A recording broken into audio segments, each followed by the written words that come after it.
DGSPR ने अपनी press briefing के दौरान ये इंकशाफ किया कि सेंट्रल जेल हैदराबाद को तोड़ने की मनसूबाबंदी मुकम्मल की जा चुकी थी। 90% काम मुकम्मल हो चुका था। वो क्या था, मनसूबा क्या था, दहशतगर्द किस तरह ऑपरेट करते हैं, हम आपको बताएंगे इस स्मार्ट स्क्रीन की मदद से।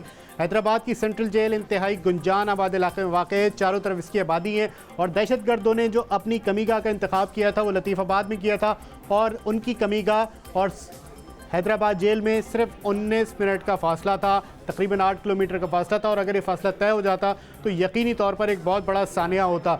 दहशतगर्दों ने अपनी कमीगाह को प्लास्टिक दाने की फैक्ट्री का नाम दिया था, ताहम उसमें क्या था इस फुटेज में हम आपको दिखाएंगे। इन ड्रम्स में केमिकल था, धमाका खेज मवाद था। 350 किलोग्राम से ज़ायद धमाका खेज मवाद इसमें मौजूद था। उनके पास SMGs थी, उनके पास पुलिस के यूनिफॉर्म से, बैकपैक से, दस्ती बम थे।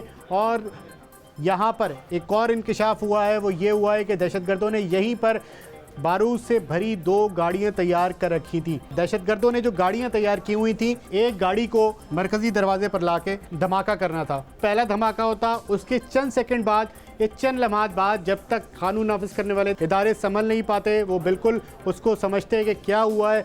इसी दौरान एक और गाड़ी ने आना था, यहाँ पर दूसरा धमाका होता। और इन धमाकों के बाद दहशतगर्दों की जो तीसरी टीम थी, जो कि तैयार बैठी हुई थी, कि उन्हें बताया गया था कि उसके बाद उन्होंने जेल पर अटैक करना है। 2 धमाकों के बाद, 2 खुदकुश कार बम धमाकों के बाद उन्होंने इस पूरे जेल में फैल जाना था।